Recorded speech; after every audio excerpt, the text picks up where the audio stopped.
d'être là. On n'a pas de micro, mais du coup, si ça va en termes d'écoute, c'est OK. Je suis Annabelle Aventurin, je vais animer la table ronde. Je suis très très honorée et très impressionnée par le parcours de toutes ces personnes brillantes qui sont autour de cette table avec nous aujourd'hui. Et très contente de pouvoir animer cette conversation. Dans un premier temps, je vais énoncer quelques idées, quelques définitions ou pensées autour de l'afrofuturisme et du futurisme africain que j'ai rassemblées ces dernières semaines pour préparer cette discussion. Ensuite, je vais présenter brièvement les personnes autour de cette table qui n'est pas ronde mais qui est rectangulaire. Et ensuite, au cours de cette présentation, il s'agira pour vous de aussi nous dire un peu quel est votre sentiment, rapport, histoire avec l'afrofuturisme et le futurisme africain.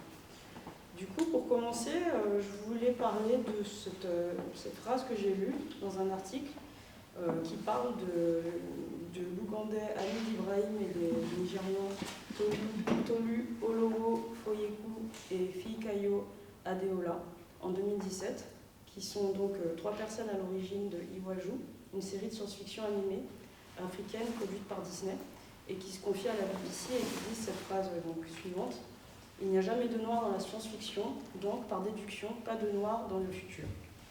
Je pense aussi à cette phrase de Sun Ra dans Space is the Place: l'homme noir est un mythe, tu n'existes pas dans la société, donc tu n'es pas réel. Du coup, quand je pense à afrofuturisme, je pense aussi à la terminologie futurité diasporique et africaine, pour te citer Mawena, puisque c'est ce que tu as dit hier soir, et j'ai trouvé ça très inspirant. Et donc l'afrofuturisme, ce serait un monde aux possibilités infinies, un corpus en perpétuelle évolution, pas arrêté dans le temps, encore pour te citer Mawena. L'afrofuturisme, ça peut être aussi pensé comme un mouvement culturel, artistique, intellectuel, qui fusionne des réalités africaines et diasporiques, avec la science-fiction, la technologie, la mythologie, l'astrologie, pour imaginer une alternative, dont le but principal serait, mais pas uniquement, de produire un futur au-delà du projet colonial. C'est un terme qui trouverait ses racines dans la culture noire américaine, mais c'est aussi une notion qui est contestée. C'est un mouvement culturel qui aurait été identifié en 1993, juste après la mort de Sun Ra, par l'universitaire blanc Mark Derry dans son ouvrage Back to the Future. Ça, je laisserai aussi Mawena vous en dire un peu plus tout à l'heure. Et ensuite, j'avais envie de citer l'auteur martiniquais Michael Rock au sujet de l'afrofuturisme et le futurisme africain, comment lui, il l'entend, comme deux notions qui seraient du coup pas pareilles et qui, en un sens, pourraient s'opposer. Pour le moment, il existe, donc là je commence la citation, pour le moment, il existe deux grands pôles de l'afrofuturisme, un courant nord-américain et un courant issu du continent africain, qui constituent 2 manières de voir le monde. L'afrofuturisme nord-américain se place encore beaucoup en opposition avec le regard blanc et occidental, le regard colonisateur, alors que celui issu du continent africain est plus souverain dans sa manière d'être et de se représenter. Il s'ancre dans ses traditions, parfois dans son mysticisme et dans la violence de la société. Voilà, ça c'est des notions que je trouvais intéressantes de partager pour débuter cette discussion. Et après j'arrêterai de parler autant. Mais j'avais aussi un peu, puisque c'est une question que je vais vous poser par la suite, envie de tout simplement lister des moments qui, quand j'ai réfléchi à ces notions-là, m'ont paru être en lien avec l'afrofuturisme dans ma vie. Donc je pense notamment à la relation que j'entretiens avec le roots reggae, et plus largement avec le mouvement social, culturel et spirituel du Rastafarisme, qui a été présent dans mon enfance depuis ma naissance. Je pense à une conférence de Pierre Desruisseaux, qui est un musicologue qui donnait des conférences, en tout cas moi je l'ai vu au début des années 2010, dans un espace culturel qui s'appelle la Gaîté Lyrique à Paris, qui avait donné cette conférence autour de la présence de la mythologie égyptienne dans la culture noire américaine, en analysant notamment le clip de Nas, I Can. Je pense aussi au visionnage d'un vieux fichier DivX de Space is the Place, alors étudiante à Paris 8, et de manière générale, comment à travers ce film je me suis intéressée à Sun Ra. Donc, comment l'afrofuturisme avait plutôt un lien avec la musique et le cinéma principalement, pour moi. Plus tard, j'ai été frappée, comme certaines d'entre nous ici, par la lecture de Tituba, la sorcière noire de Salem de Maryse Condé, qui revisite l'histoire de Tituba, une esclave noire, qui fut l'une des premières accusées lors du célèbre procès des sorcières de Salem. Et avec ce livre, elle interroge et revisite des moments cruciaux de l'histoire, et à mon sens, ça fait aussi partie de l'idée de la spéculation. Et puis, je pense à l'exposition Imagination Noire, à laquelle j'ai eu le plaisir d'assister, qui a été coordonnée par le collectif Chimurenga, qui est une plateforme panafricaine d'art et de politique.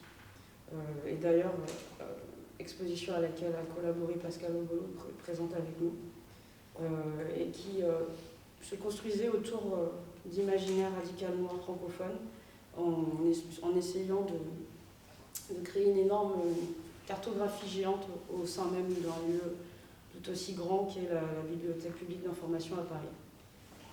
Voilà, donc ça c'était aussi parce que je pense que si on commence à s'interroger de la présence de l'afrofuturisme dans nos vies, par extension, ça peut se lier à des choses auxquelles on ne pense pas forcément. J'ai assez parlé.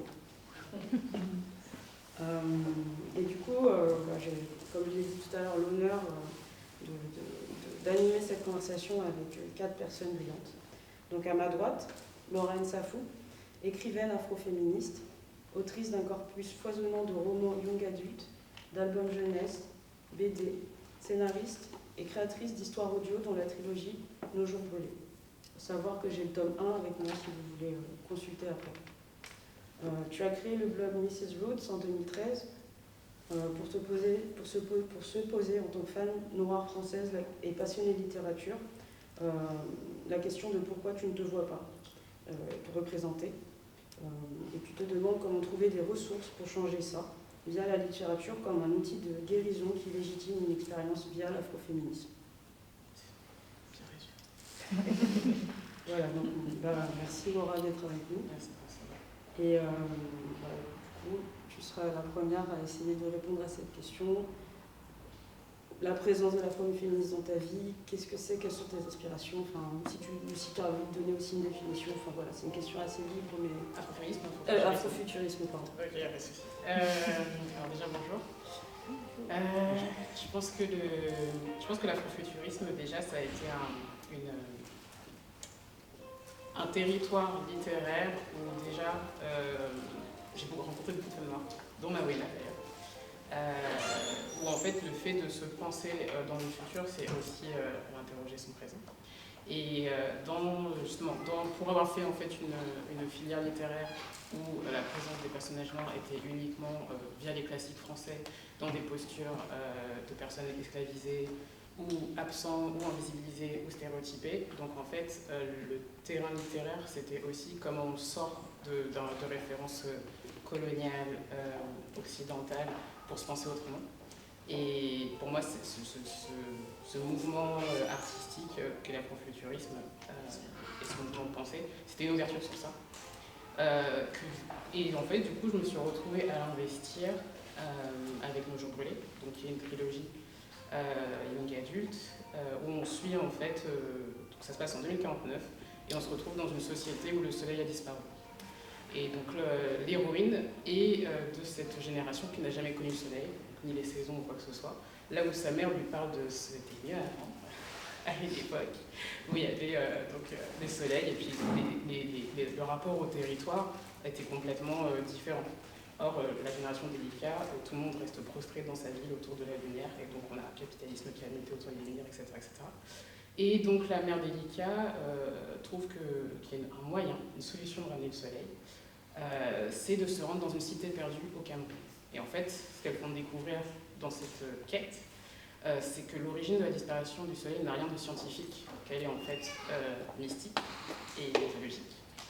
Puisque le soleil en fait l'objet d'un conflit entre des divinités d'Afrique, de l'Ouest et centrale, qui ont été oubliées. Et donc, à travers cette trilogie-là, c'est ce que j'avais aussi envie d'explorer, c'était comment on réinterroge aussi la notion de science dans un genre littéraire de SFF qui, alors ici on est en France, mais du coup prend aussi des codes et des manières de penser le terme de science ou de technologie via des repères repères occidentaux, sachant que, comme le rappelle très bien Patrice Malidoma-Somé, qui est un guérisseur et aussi un écrivain, la distinction entre le réel et le spirituel, ou ce qui est vrai n'est pas vrai, est un héritage colonial. Donc en fait, créer nos jours brûlés et créer en fait un imaginaire afrofuturiste autour de ces questions-là, et autour aussi avec cette volonté très égoïste de lectrice qui était fatiguée de voir que mythologie égyptienne dans les librairies, comme si c'était la seule mythologie africaine qui existait.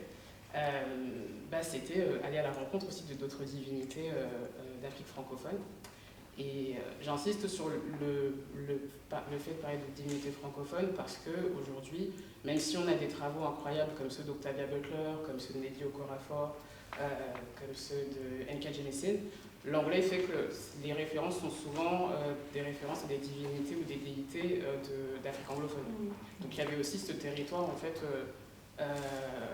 où en tout cas, j'ai l'impression qu'on assistait un peu à ce truc de la mythologie africaine au lieu des mythologies africaines était essentiellement nigériane, ghanéenne ou sud-africaine, alors qu'il y en a plein.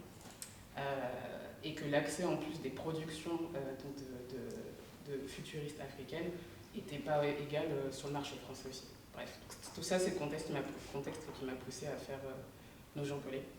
Et donc voilà, c'est comme ça que j'en suis venue à l'afrofuturisme. Merci pour cette superbe réponse. Je vais continuer par parler de toi, Mawena. Donc Mawena Yewesi, tu te décris comme une collisionniste, à la fois curatrice, chercheuse, doctorante à la Villa-Arson Université Côte d'Azur et artiste. Tu es fondatrice du collectif Black to the Future. Tu développes une pratique de collage collaborative et prospective où espace et temps percutent, s'opposent, s'inversent. À la jonction poétique-politique de l'esthétique et de l'éthique, le projet de recherche doctorale de Mawena Yewesi s'intitule Poétique afrofuturiste, curation, collage, indiscipline alternative. C'est bien ça? Ça a changé. J'aurais dû le demander avant. Tu peux le dire si tu veux. C'est maintenant poétique afrofuturisme, trimestram à l'intersection du collage et de la curation. Merci pour la correction. Tu as réalisé Sol in the Dark en 2022, un film collage et collectif projeté hier soir. Voilà. Bien sûr, quand je dis vos bios, si vous avez plein de choses à ajouter, par avance, je m'excuse. Et du coup, la même question. Merci. Bonjour à tous. C'est marrant parce que du coup, toi, Laura, tu es un peu arrivée à l'afrofuturisme par la littérature. Et moi, je suis arrivée à l'afrofuturisme par l'image. Je pense que ça a été vraiment un point de départ. Et je pense que dans mon parcours, je m'étais toujours intéressée à des questions à la fois d'esthétique, de représentation, de construction des images. Et pareil, on est de la même génération, ce rapport aussi de fatigue, de ne pas se voir, ou en tout cas de ne pas se voir depuis un regard et des possibilités actualisées qu'on aurait aimé pouvoir voir dans les médias de masse. Et l'idée a été de commencer à construire des images et d'essayer de voir quelles étaient un peu ces images peut-être plus contemporaines qui nous permettaient de rêver différemment. Et moi, c'est vraiment à partir de la culture Internet aussi, de faire des recherches sur Google Images, en essayant de chercher qu'est-ce qui se passait à l'époque, plutôt en 2014-2015, que de fil en aiguille, je suis tombée sur des images ou des représentations dites afrofuturistes. Et en plongeant un peu à l'intérieur de cet univers, une des premières choses, c'est que ça m'a donné envie un peu immédiatement de fédérer des personnes autour de ça, autour de ces idées-là. Et c'est à ce moment-là aussi qu'on s'est rencontrés. J'ai rencontré Eden notamment et d'autres artistes, et qu'on s'est constitué autour d'un collectif qui s'appelle Black to the Future. Et je pense que l'afrofuturisme, maintenant, si je le vois un peu rétrospectivement, a toujours été, mine de rien, un prétexte pour se donner des manières d'imaginer et de nous représenter et de créer des images différemment, au-delà même de ce qu'il contenait en termes de mouvements artistiques, depuis une histoire de l'art, de potentialité politique. Je pense qu'on était aussi plus jeunes et peut-être dans une fébrilité parfois aussi moins précise. Et ce qui, en tout cas, moi, m'emmène aussi, après ce parcours d'à peu près 10 ans, maintenant, en 2024, à non pas prendre mes distances vis-à-vis de l'afrofuturisme, parce que je pense que pour moi, il est toujours aussi nourricier, mais à essayer de le recomprendre différemment et de me dire que ce qui m'a toujours intéressé, c'est justement ce flou définitionnel. Et parce que tu m'as demandé, mais du coup, ce qui est intéressant, c'est que l'afrofuturisme, tel qu'on le définit depuis les États-Unis et les États-Unis noirs, il naît justement dans ces années en 93, 94, 15 en fonction des publications. Et c'est un terme qui est proposé par une personne blanche, qui est Mark Derry, qui est en conversation avec des autoristes noires américaines qui s'inscrivent dans un courant de la littérature de science-fiction qui se réapproprie des différents codes. On est dans cette deuxième guerre froide, conquête spatiale, donc on est aussi dans un contexte monde assez particulier. Et ces personnes qui sont des contemporaines écrivent une science-fiction en se réappropriant aussi des modèles, en essayant de se poser à l'intérieur de ce projet technologiste, parce que c'est quand même un projet du futur très particulier, qui est un futur de conquête, qui est un futur de maîtrise, d'émancipation par la science. Quels seraient les impacts sur ces communautés africaines-américaines? Et là, il y a vraiment une sorte d'adhésion des médias qui se disent « Ah, mais c'est super, tout d'un coup, on a un terme un peu clé en main dans lequel on va pouvoir mettre toute production émanant de personnes noires, avec une confusion aussi qui ne s'intéresse pas du tout à savoir est-ce qu'en fait ce sont des personnes exclusivement africaines-américaines, est-ce que en fait ce sont des personnes noires, afro-diasporiques, enfin quelles sont les circulations, les allers-retours, on met tout dans une même case, on se dit dès que ça ne touche plus à notre fantasme peut-être traditionnaliste, primitiviste, etc., ça va devenir une sorte de grande case comme ça, un peu fourre-tout. Et de là, il y a aussi deux mouvements où à la fois il y a un afrofuturisme qui va se définir et se préciser du point de vue de la science-fiction et de la littérature de science-fiction, mais il y a aussi tout un tas de formes d'émanation d'afrofuturisme, de manière d'utiliser l'afrofuturisme, qui vont avoir des temporalités assez différentes. À la fois au sein des communautés africaines-américaines, c'est un peu une hérésie. Depuis quand on nomme l'afrofuturisme, il démarre en 1994. En fait, ça fait des siècles que les personnes noires et africaines-américaines aussi se projettent dans un futur désirable, dans une réécriture aussi de leurs histoires, dans une complémentarité entre justement ce qui est considéré comme de la science TM ou d'autres formes en fait, de technicité, de savoir-faire. Mais il y a une sorte de porosité et de continuité comme ça qui se fait sans rupture, donc ils n'adhèrent pas complètement. Et pour moi, il y a plutôt, dans une dizaine d'années après, un re-besoin à nouveau de se fédérer autour de l'afrofuturisme, avec aussi une remise au goût du jour du personnage de Sun Ra, avec une remise au goût du jour aussi de l'écriture de Octavia Butler. Alors qu'au sein des communautés africaines-américaines, il y a une continuité en fait. Sun Ra a toujours été un inventeur, un recréateur de la musique jazz, du mélange justement de ces machines électroniques avec des instruments traditionnels. Il va composer des nouveaux types de gammes, etc. Mais il y a vraiment ce regard. Et pour moi, ce qui est intéressant, c'est que l'afrofuturisme, c'est beaucoup une affaire de regard porté sur une production culturelle communautaire ou des productions culturelles communautaires.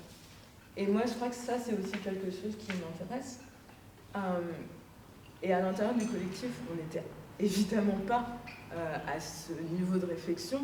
Et je pense qu'on a vraiment embrassé ce qui était le potentiel de ces images-là, qui tout d'un coup nous permettait à nous de dire, ok, depuis notre contexte, la vingtaine, depuis la France, comment est-ce qu'on pouvait s'inspirer de ces propositions-là dans le futur, pour essayer de nous penser, nous, depuis notre présent et notre quotidienneté. Et je dirais que de ce point de vue-là, je me suis pas mal détachée de l'afrofuturisme comme projet littéraire ou comme même projet corpus artistique de type beaux-arts ou de cinéma, pour vraiment essayer de l'utiliser comme une méthodologie d'invention et presque d'expérimentation en fait, sur comment est-ce qu'on peut penser des imaginaires différents qui sont au croisement en fait, de tout un tas d'inspiration, de temporalité, de nécessité, d'urgence, etc. Et ce qui fait que aujourd'hui, ça m'a notamment emmené à faire ce film collectif, Cell in the Dark, que du coup je montrais hier au FIFA, mais ça m'a aussi emmené à proposer de manière collective une pièce chorégraphique autour de la question des eaux et de l'imploration comme une sorte de contrepoint à l'exploration. Et en fait, j'utilise vraiment l'afrofuturisme comme une manière de syncrétisme qui essaye non plus, le syncrétisme c'est vraiment la synthèse de différentes choses, une manière de syncrétisme qui n'essaye plus de correspondre à un modèle préétabli de ce que peut être un futur, et quel que soit ce futur, que ce soit un futur écologique, que ce soit un futur communautaire, que ce soit un futur en termes de genre, et de se dire comment est-ce qu'on peut essayer de mélanger et de proposer comme ça des modèles toujours un petit peu à côté, en repartant aussi de nos ressources diverses, afro-diasporiques notamment. Et donc voilà, il y a aussi une sorte de circulation entre ce corpus anglo-saxon, et c'est important de le rappeler aussi vraiment que l'afrofuturisme, il a cette patte états-unienne, noire, américaine, mais qu'en même temps, pour moi, il reste un outil justement de croisement et de rencontre de différentes choses. Voilà. Je sais pas si c'était un peu près. Merci beaucoup. Je vais passer maintenant à présenter Pascale Obollo. Donc Pascale, tu es cinéaste, réalisatrice de films expérimentaux, hybride à la lisière du documentaire, diffusée en salle, mais aussi dans le milieu de l'art contemporain. Tu es aussi commissaire d'exposition et rédactrice en chef de la revue d'art Africada, revue conceptuelle pensée comme un espace d'émancipation et un espace curatorial en résonance avec des urgences sociétales et pratiques artistiques, où sont produits du commun via, par exemple, l'acte éditorial live, qui consiste à chaque sortie d'un numéro édité par un numéro de la revue, d'exposer le contenu de ce numéro dans un espace d'art. Pionnière du hip-hop en France, tu fais partie du groupe de Double Dutch, pratique de la danse en intérieur de deux cordes qui tournent l'une à l'inverse de l'autre, mais aussi de rap, les Ladies Night, créé en 1988 par Tony Mascott. Voilà. Je me dirais que j'ai une foire d'édition en art. Je suis plutôt dans l'édition en art maintenant. Une foire d'édition en art qui s'appelle Miss Reed, qui est basée à Berlin. Et j'ai fondé une autre foire d'édition qui s'appelle l'African Art Fair, qu'on organise pendant la Biennale de Dakar. Donc tout ce qui tourne en fait autour de l'édition, comment soutenir en fait les éditeurs sur le continent africain à se raconter et à raconter les parcours et les courants artistiques d'artistes diasporiques et basés sur le continent africain. Moi, ma relation en fait avec, je pense que je suis la plus âgée autour de cette table ronde, plutôt du fait que moi, mon père chez moi, il écoutait du jazz, il était journaliste et du coup du free jazz. Et le free jazz, quelque part, c'est une musique déjà qui, quelque part, m'interpellait, m'interrogeait, puisqu'elle était dans une forme de déconstruction, avec Archichep, avec Sun Ra, etc. Donc, au départ, ma relation avec l'afrofuturisme vient avec la musique, avec le free jazz. Et puis après, quand on a monté la revue Africada en 2013, on a fait un numéro qui portait sur l'afrofuturisme. Pourquoi ? Parce qu'il s'est avéré qu'on avait de plus en plus d'artistes plasticiens africains, mais aussi de la diaspora, qui proposaient des nouvelles formes avec des nouveaux discours, avec des nouvelles pratiques artistiques. Et comme il y avait très peu de choses qui avaient été, il n'y avait rien, parce qu'on avait cherché très peu de choses qui avaient été écrites en France sur les artistes visuels qui questionnaient en fait ces formes-là. Même certains, je me rappelle des entretiens qu'on avait eus, ne se considéraient pas comme afrofuturistes. Tout ce qu'ils savaient, c'était qu'ils avaient envie de se raconter, de se projeter dans le futur, de s'émanciper et de se retrouver autrement, de se redéfinir autrement dans un futur à partir d'un passé.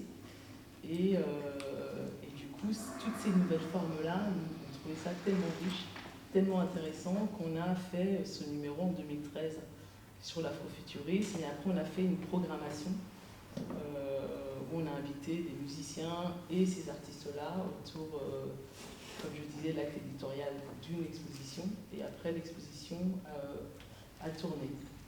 Et même, comme je disais, il y avait plusieurs points de vue.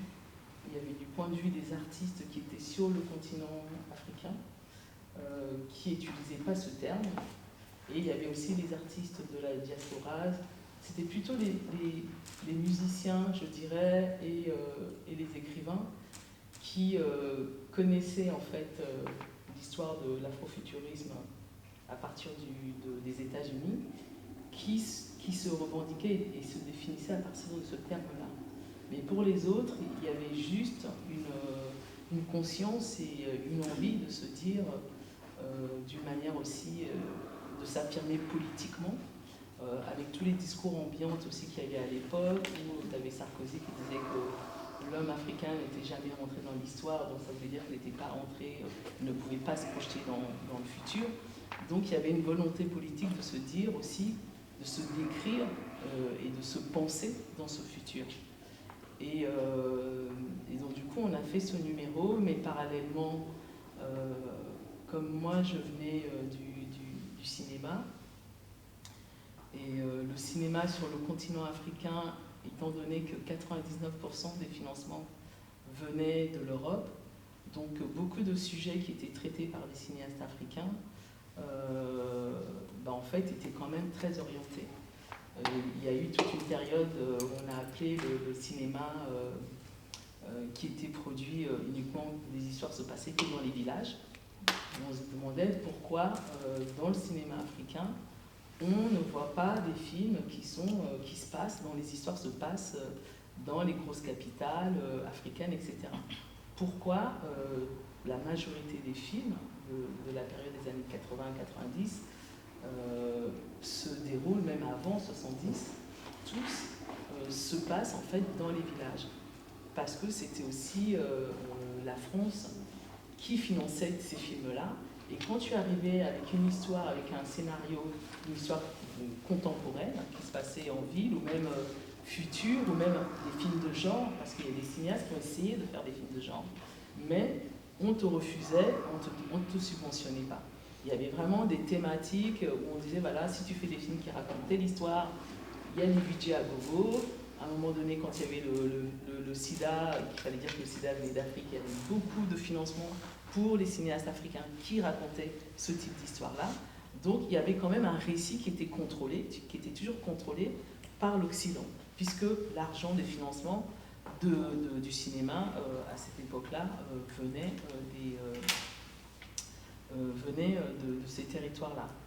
Et moi j'ai eu la chance de travailler avec un cinéaste, Jean-Pierre Bicolo, à ses débuts, où il a été, le premier film qu'il a fait, c'est Quartier Mozart, et c'est un film qui se passe à Yaoundé, dans la capitale du Cameroun, et il mélange en même temps, dans Quartier Mozart déjà, il y avait déjà cette envie d'introduire, d'infiltrer en fait des mythes, des rites, puisque dans la société camerounaise, pas que, je trouve dans pas mal de sociétés africaines, on vit en même temps aussi bien avec toute l'histoire coloniale, tout l'imaginaire colonial, mais en même temps à côté, on continue quand même, de par notre essence, à vivre aussi avec nos traditions. Et on cohabite avec ça, et on vit avec ça, et on est composé de ça, en tout cas pour une majorité des Africains. Et donc, ce film-là, Quartier Mozart, qui avait eu un prix à Cannes, tout de suite après, moi j'étais étudiante à l'époque, je l'avais interviewé, et puis c'est comme ça que notre amitié, en fait, a démarré. Moi j'étais dans l'art, et je lui dis, viens voir ce qui se passe dans le cinéma expérimental, parce que quelque part, il y a une manière de construire, de se raconter, où l'idée dans le cinéma expérimental, en tout cas, c'est de justement de ne pas respecter les codes classiques de la manière de construire, de faire cinéma. De se dire on va pouvoir expérimenter des nouvelles façons, des nouvelles écritures et des nouvelles façons de filmer. Et à force des discussions, on se dit bah ouais, on va en fait faire un film de genre, ce film de science-fiction qu'il a appelé Les Saignantes. Et à partir de ça, on travaille sur l'écriture de scénario, on essaie de créer une forme d'univers, et en fait, lui, il s'arrête, il dit voilà, moi, ce qui moi m'intéresse, c'est de ne pas faire un film de science-fiction comme ça a été pensé par Hollywood, comme ça a été pensé par les États-Unis, mais qu'est-ce qui fait science-fiction quand tu es un Africain et que tu vis au Cameroun? Et donc, on s'est posé toutes ces questions-là, et dit en fait, il y a tout ce qui est lié à l'entre-deux-mondes, tout ce qui est lié à la présence des esprits, des ancêtres, etc. Et tout. Pour nous, c'est notre science-fiction. Parce que, par exemple, dans certains rites, dans certains récits, on sait que, par exemple, bien avant qu'il y ait la rencontre du blanc avec l'Africain, les Africains, ceux qui, en tout cas, les guérisseurs, ou ceux qui rentrent dans le monde de l'entre-deux-mondes, volaient déjà sans vraiment prendre l'avion, mais avaient des façons de voyager de par le monde.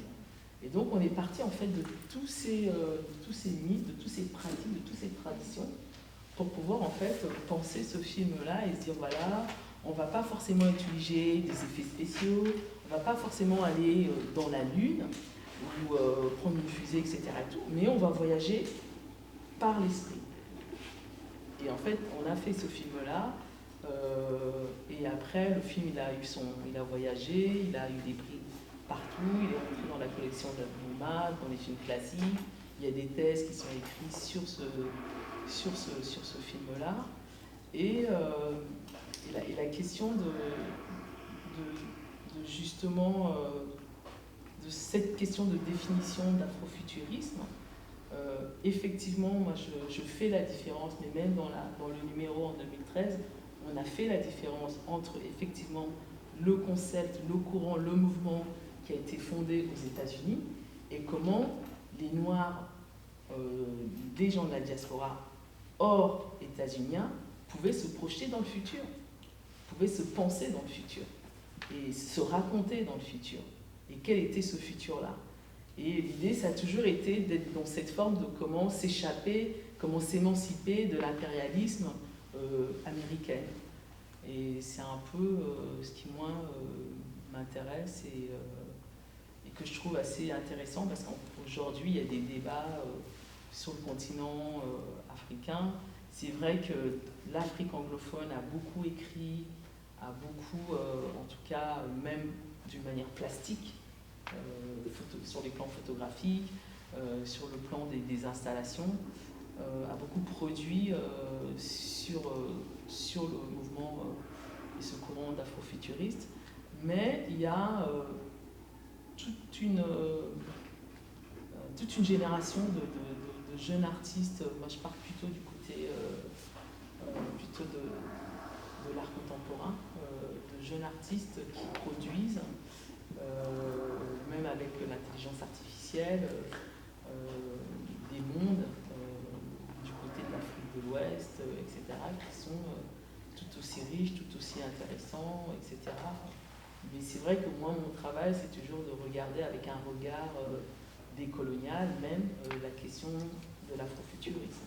Comment lire en fait cette question-là aussi.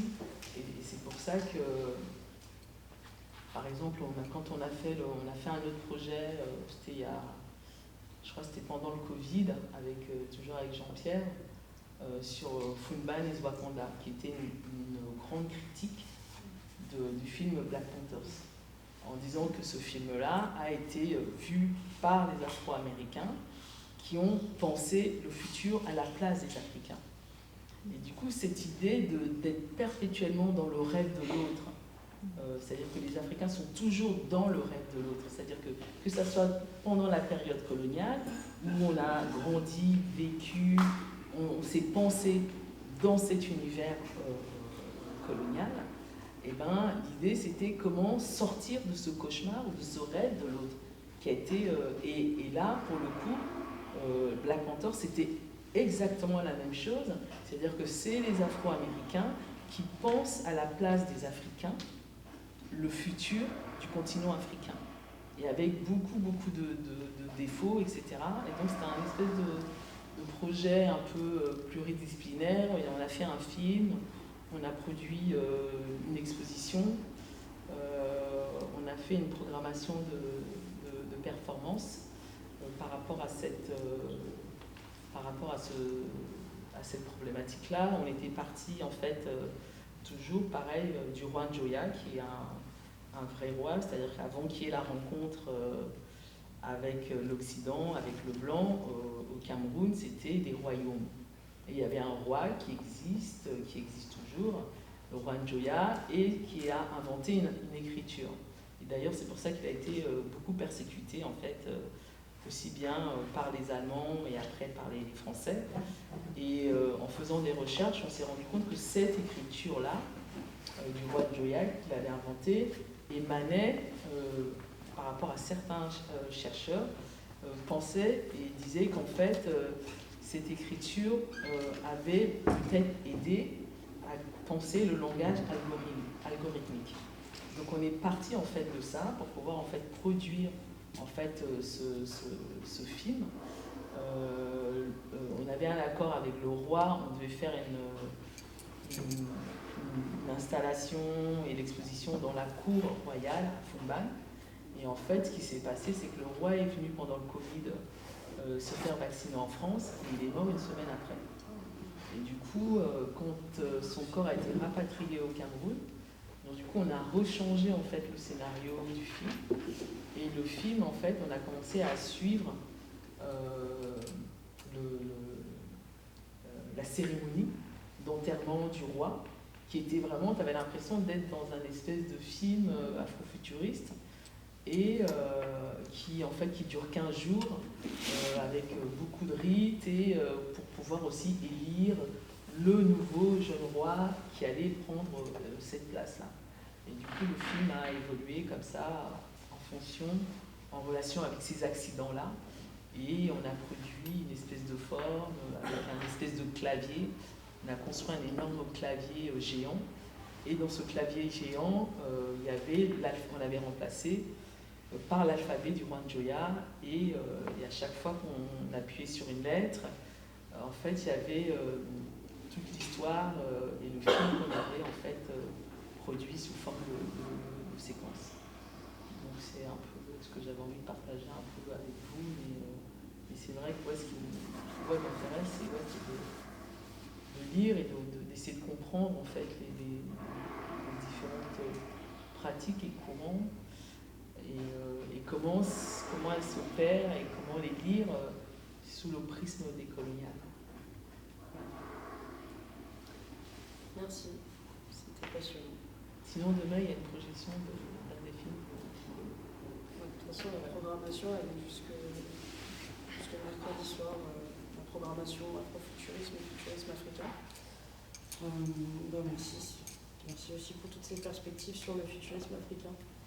Parce que Anna Pi, dernière participante de cette table rectangulaire, tu es chorégraphe et artiste de l'image.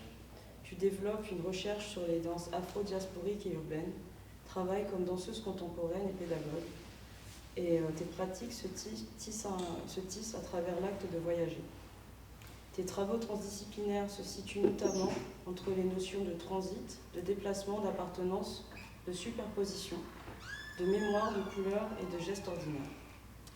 Tu développes une pratique appelée corps ancré, danse périphérique, gestes sacrés, où les danses originaires de la périphérie des grandes villes, dites danses urbaines, sont intimement connectées aux gestes sacrés présents sur la diaspora noire.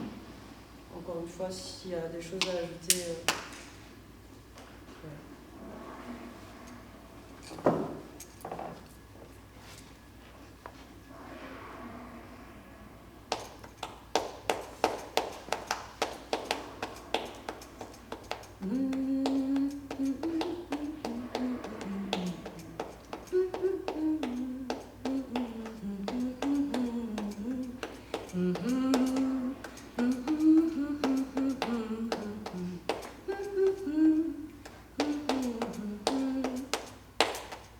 Samba, samba mona meta kumberekena.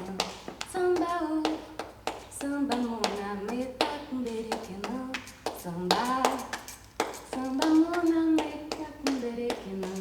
Samba oh, samba mona meta kumberekena.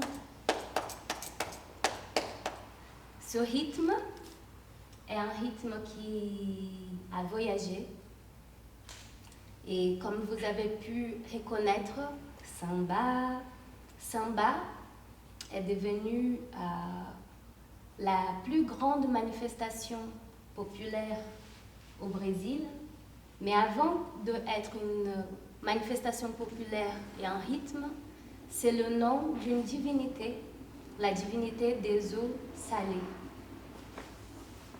Et du coup, cette divinité, on peut utiliser le nom divinité, on peut aussi utiliser le nom principe vital pour que ça soit un peu plus dans la convention. On ne va pas utiliser le mot divinité parce que tout d'un coup on peut se perdre ici, parce qu'il y a des gens qui vont confondre spiritualité avec religion, avec tatati tatata. Utilisons principe vital. Donc le principe vital des eaux salées. On est bon? On est ensemble? Alors, essayons.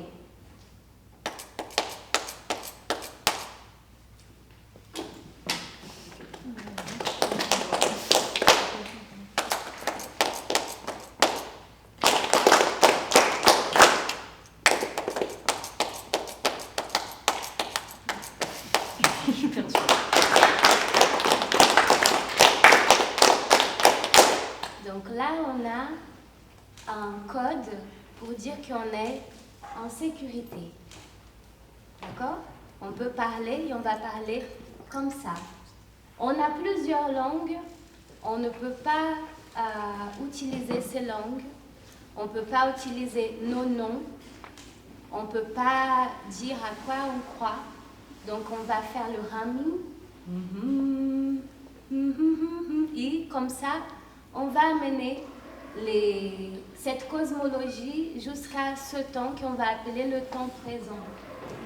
Et samba, imaginons-nous, on est en train de subir la plus grande opération de séquestration humaine. C'est une opération qui se passe dans les eaux salées.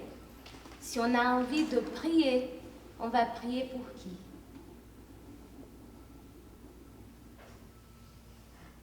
Pour l'océan.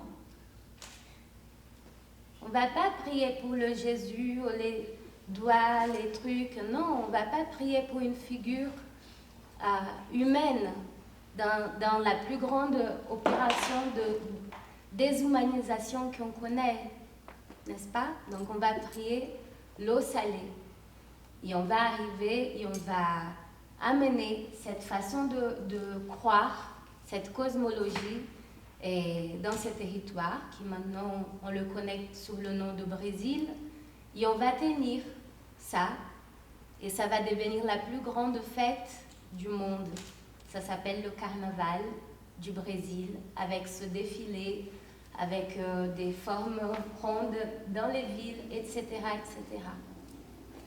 Et du coup, ça, cette vitalité, elle va continuer de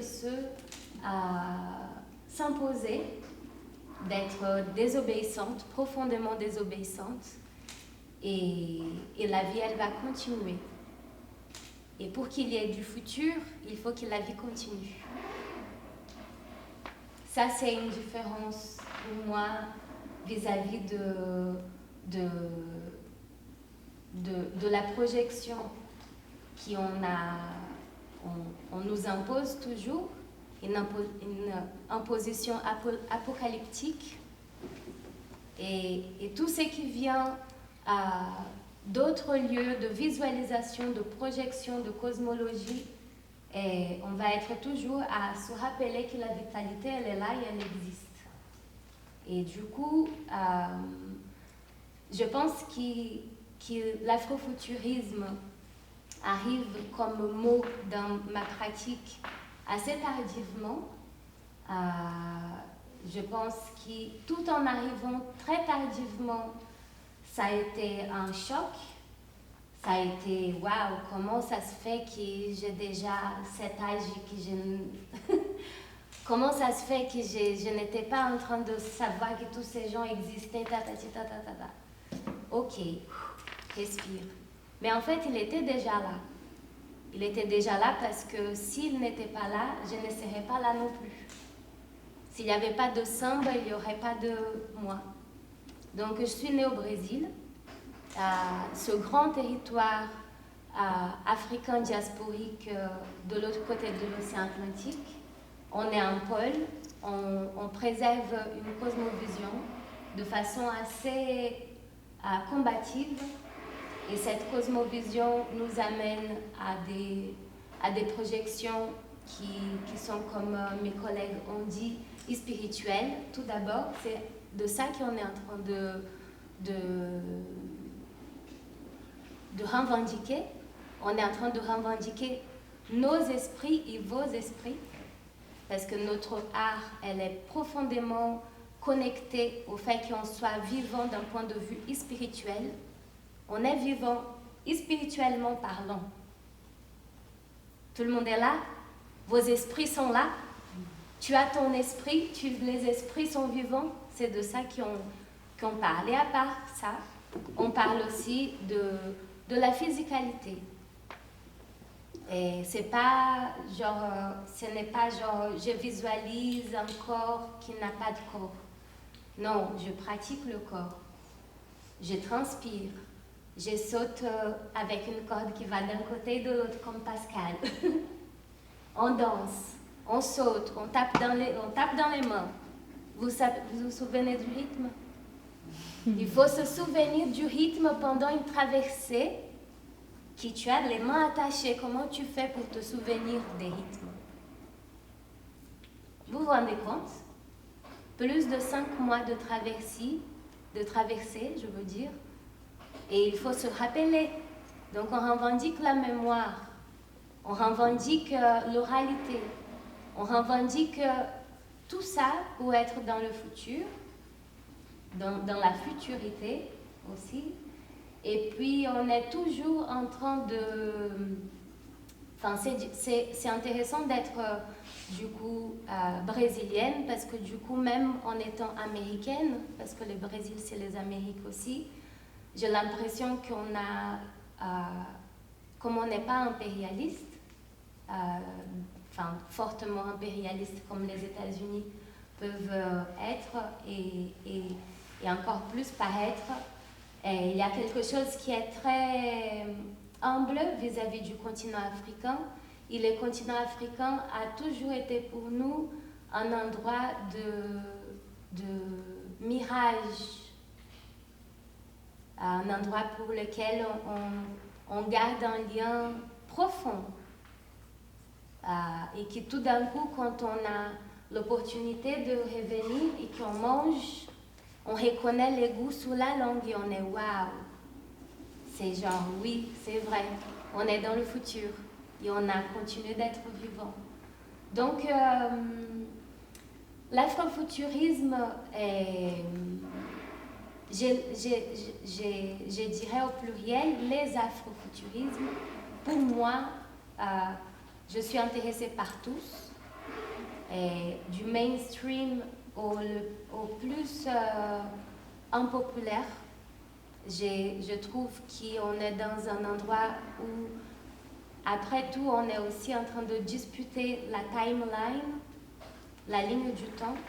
Tout à l'heure, dans ma bio, en fait, je me dis danseuse extemporaine et pas contemporaine. Et parce qu'il y a quelque chose dans nos pratiques et que je vois dans les pratiques des collègues et je vois ailleurs, que c'est le fait d'être aussi dans l'ancestralité, qui est dans ce qu'on ne connaît pas encore et qu'on ne veut pas connaître tant qu'on n'a pas expérimenté. Donc l'art noir, l'art africain, et je dirais même l'art de la majorité minorée. On est toujours dans cette tension parce que c'est comme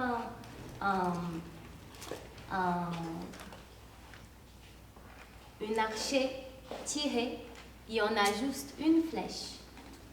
Donc on est toujours dans cette tension de faire voyager cette flèche très précisément dans un endroit pas encore connu, ça ne nous intéresse pas. Et après ça, j'ai l'impression qu'au-delà de tout, s'il y a une chose qui m'intéresse, dans chaque chose dans chaque œuvre, chaque poésie, chaque programmation, chaque projet, et que je dis que ça a un potentiel afrofuturiste, c'est parce que ça vibre. Il y a toujours de la vibration. Il y a toujours de la vibration et j'ai l'impression que c'est là où on fait notre méthodologie, c'est là où on se dit on peut coudre cette chose avec cette chose parce que notre timeline, elle est ouverte. Notre ligne du temps, elle est ouverte. Et je suis très heureuse, par exemple, de me dire que tous ces désastres qu'on est en train de témoigner aujourd'hui, on n'a pas de responsabilité. On n'a pas décidé de ça. Et tout d'un coup, alors, ça veut dire que notre temps est ailleurs. Il est toujours ailleurs. Et pour conclure, de la même façon que les eaux salées, c'est un principe vital, une divinité pour nous, et une divinité qu'on appelle Nkisi pour nous, le temps, ça l'est une aussi. Le temps est aussi une divinité. Et notre temps, il n'avance pas que vers l'avant. Notre temps avance dans cette direction. Vers le haut, vers le bas, à droite, à gauche, devant, derrière et à l'intérieur. Donc cette timeline-là, directe, évolutive, blablabli, alors ça n'existe plus et après la rupture, S'il y a rupture et on a envie de reprendre, on va derrière et on reprend et puis c'est tout. Donc dans ma danse, dans ma chorégraphie, dans les images que je construis, j'essaye de prendre tout ce que je vous partage en considération et je suis très heureuse de n'être pas la seule, ni la dernière, ni la première. Et je suis très contente d'être toujours en train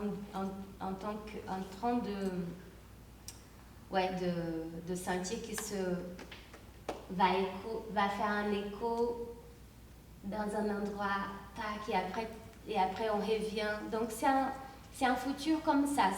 Peut-être le mot futur pourrait être même remplacé par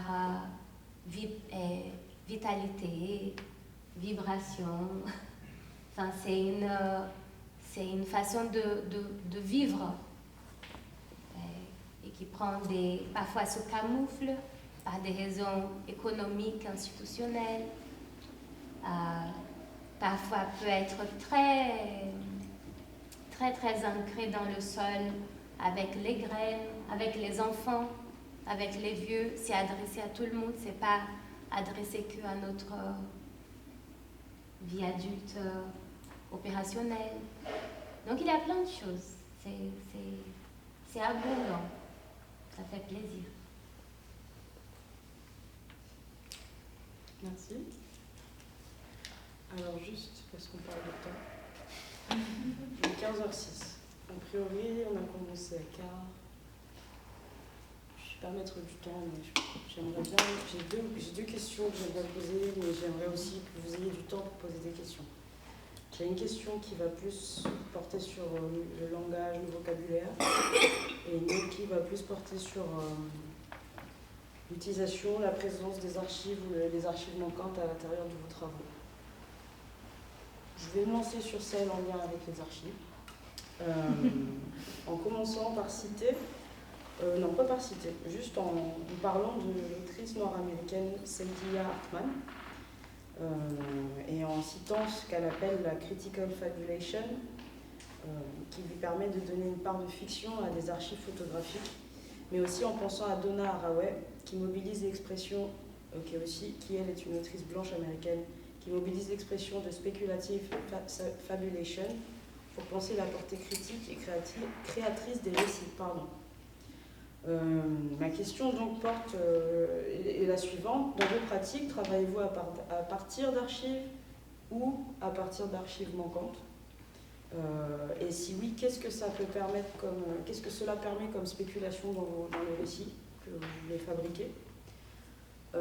J'avais envie d'ajouter que je pense notamment à la fameuse citation de l'autrice afroféministe Audre Lorde, qui, je cite, dit « Les outils du maître ne détruiront jamais la maison du maître ». Donc, j'explore aussi ça en me demandant si on doit partir d'un narratif, d'un élément produit dans un espace colonial. Par exemple, l'idée de travailler autour d'archives coloniales, comme les archives Pathé-Gaumont, qui peut parfois demander aussi des sommes exorbitantes pour avoir accès à ces archives ou pour pouvoir les utiliser. Ou au contraire, est-ce que c'est fondamental de les utiliser, de les pirater, de les détourner et de travailler avec comme élément d'une histoire qu'on fait sien? Donc voilà, c'était la question que j'avais envie de poser en premier. Voilà. Ouais. Tellement de choses à dire. Dans le cadre de nos jours brûlés, comme je disais, le fait de... Enfin, il y avait vraiment ce travail d'ancestralité, comme a très bien dit Anna, puisque même si c'est une fiction qui se passe en 2049, là où on aurait le réflexe en tant que lecteur occidental de se dire qu'ils vont trouver quelque chose, fabriquer quelque chose de technologique pour arriver à, en fait, les personnages n'ont d'autre choix que d'aller chercher dans des savoirs perdus, pillés, effacés. Du fait de l'histoire coloniale, mais pas que, aussi du fait de l'oubli, du fait du rapport au temps. Donc je trouve aussi que, petit aparté, j'espère que vous avez conscience de la généalogie aussi qui traverse Enfin, on a plus ou moins se connaître ici autour de la table, mais je pense aussi que c'est ça aussi l'afrofuturisme et même la créativité afro-diasporique, c'est que nos travaux se rencontrent sur un territoire tellement large et on n'a pas forcément l'occasion de les mettre en discussion comme aujourd'hui. Donc comme ça, je suis très reconnaissante que la conversation soit ouverte. Mais bref, archives. Et donc en fait, quand j'ai voulu justement m'intéresser à la transmission, question sur laquelle je m'intéresse depuis plus de 10 ans, qui est un peu le thème obsessionnel de toutes mes œuvres, je pense qu'il faut aussi définir ce qu'on appelle archive. Parce qu'il y a aussi des questions de légitimité. Pour moi, une archive, c'est pas seulement un article académique validé par une institution, etc. C'était interroger mon père 50 fois sur l'histoire qu'il a entendue quand il était enfant à Pointe-Noire, au Congo. Une des divinités dont tu me parlais, c'était Chikambisi, qui est aussi une déité des eaux, propre à la ville de Pointe-Noire, donc il y avait aussi un enjeu local. Et évidemment, je pense que vous avez fait l'expérience, quand vous demandez plusieurs fois à quelqu'un de vous raconter une histoire, il y a toujours des choses qui bougent. Et pour moi, ça c'était une archive. Et donc c'est comme ça, en fait, que je me suis dit, en fait, le panthéon que je veux créer dans nos jours brûlés, j'ai envie que ce soit d'en faire le syncrétisme de toutes les divinités que l'on retrouve à la fois dans la Caraïbe, à la fois... et en fait, c'est ça, je les ai pris comme des principes, comme a très bien dit Anna, sur le fait que tu as toujours un principe de la terre, un principe de l'eau, un principe de la fertilité, etc. Et donc de prendre ce qui revenait le plus souvent, parce qu'il faut faire des choix, évidemment, pour faire finalement un panthéon de certaines divinités. Et il faut réaliser aussi que ce travail-là était aussi fastidieux, parce que quand on cherche du côté des données historiques, il n'y a pas une grosse encyclopédie des divinités d'Afrique francophone et de la Caraïbe, avec un énorme annuaire, etc. C'est toujours fragmenté, parce que tantôt on va avoir un axe religion, tantôt on va avoir un axe croyance, tantôt on va avoir un axe spiritualité, tantôt on va avoir un axe folklore, et tous ces contenus-là, très souvent, quand on remonte dans le temps, c'est fait par un œil colonial. C'est le missionnaire français qui est parti sur les rives du fleuve Sénégal, qui a interrogé quelqu'un, qui a mal retranscrit tel mot, et puis, il a créé une notion, et on est censé prendre ça aujourd'hui en 2024 et croire que c'est une divinité. Donc, où chercher aussi ces archives-là? Du coup, je me suis tournée vers les articles et aussi les mémoires de chercheurs africains ou de chercheurs caribéens. Les confronter aussi, parce que tout le monde n'est pas forcément d'accord sur les mots, sur les terminologies, etc. De chercher aussi chez les gens autour de moi, de différents pays de la diaspora, sur qu'est-ce qu'ils avaient entendu quand ils étaient petits, et voir ce qui se recroisait. Donc l'archive en elle-même, en fait, c'était aussi décloisonner ce qu'on a comme idée. Et après, traiter tout ça, faire des choix, construire. Et à chaque fois, je pense aussi qu'il y avait... quand vous lisez un livre, c'est pas simplement ce qu'a produit l'auteur, c'est aussi les rapports de force qu'il y a entre cet auteur et l'édition. Donc quand mon éditrice me dit, en fait, quand tu me parles... Donc j'ai pris par exemple comme créature des Umdebi, qui est une créature mythologique, donc une femme issue de l'arbre qui fait peur aux humains. Mais est-ce qu'elle fait vraiment peur ou est-ce qu'elle garde la forêt? La question, ça dépend aussi de la vocale. Et en fait, ces entités, ce sont les entités ressuscitées des guerrières Minon du Bénin. Donc j'écris ce paragraphe et mon éditrice me dit en fait, c'est des personnages secondaires, donc je pense que tu peux les enlever. Et c'est pour ça que je pense que, comme l'a bien dit aussi Mawela, quand on remet en question la question de l'afrofuturisme, il y a aussi un moment de confrontation sur et comme l'a dit aussi Pascal, l'aspect de la décolonialité. C'est décolonial en fait d'expliquer que, en fait, même si mon éditeur blanche ne comprend pas, qui n'a pas aucune référence en mythe ou croyance de ma diaspora, ne voit pas l'intérêt de ça, le faire exister et faire en sorte qu'il soit disponible et accessible, en fait, c'est mon rôle, en fait. Et c'est un acte décolonial. Et de la même manière, questionner ma place, ça voulait dire aussi, en fait, Laura, qu'est-ce que tu fais si quelqu'un prend ton livre de fiction et dit en fait, la divinité qu'elle a créée, en fait, c'est ça, c'est une divinité qui existe. Et ne prend pas du tout en compte l'aspect fictionnel. Ça veut dire que je me retrouve à éclipser des vraies entités et des vraies divinités qui sont, comme on l'a dit, qui sont présentes dans les quotidiens de personnes sur le continent ou dans la Caraïbe. Qu'est-ce que je fais de ça? C'est là où en fait j'ai fait cette démarche de mettre Alors on n'est jamais satisfait entre la note de bas de page ou le lexique, mais de mettre un lexique pour expliquer comment chaque divinité ou déité était inspirée de telle ou telle déité. Et ça, c'est ma responsabilité parce que même si je suis afrodescendante, en fait, je suis française. Donc, en fait, aussi, les rapports de force entre ce qui est produit sur le continent ou dans la Caraïbe et leur disponibilité ici versus la disponibilité de mon livre ici, c'est pas les mêmes rapports de force. Et comment je donne des liens pour que le lecteur aille aussi faire ses recherches après pour aller à la rencontre de ces autres cosmogonias. Et encore une fois, c'est laborieux aussi parce qu'on a un imaginaire collectif. Donc quand vous parlez de mythologie romaine, on a tous référence une ou deux. Vous parlez de mythologie grecque, on a tous une référence ou deux. Mythologie, et encore, le mot mythologie est chargé. Mais quand on parle de mythologie africaine, 90% du temps, les gens vont citer une référence de la mythologie égyptienne, avec cette image aussi que c'est quelque chose de passé, mort, que plus personne ne prie. Donc c'est toujours... Donc oui, pour moi aussi, c'était ça aussi, confronter les archives. Comment me raconter ce que je cherche et comment je le raconte à mon tour. Et comment j'essaie de faire exister en fait ces différents récits en un seul. Et après, il y a la fiction. Je m'arrête là. Est-ce que vous avez envie d'ajouter quelque chose par rapport à l'archive? Je pense que c'est important effectivement, j'ai travaillé sur un projet toujours pareil au Cameroun, sur un château qui avait été construit par le général von Puttkamer à l'époque où les Allemands étaient au Cameroun. Et en fait, ce château, tous les matériaux sont venus en bateau en 1884. Tous les matériaux sont venus d'Allemagne. construire ce château. Et ce qui était intéressant, c'est qu'en fait, depuis la construction de ce château, le propriétaire, si tu es propriétaire du château, tu es propriétaire du pays. Ça a toujours été comme ça, à partir du général Poutamian qu'il avait construit, qui dirigeait et contrôlait le Cameroun. Après, c'est une ville où c'est à Boya, du côté anglophone. Le Premier ministre anglophone, quand il y avait 2 Cameroun à l'époque, c'est lui qui habitait dans ce château. Et aujourd'hui, c'est le président Biya, qui est sa maison secondaire.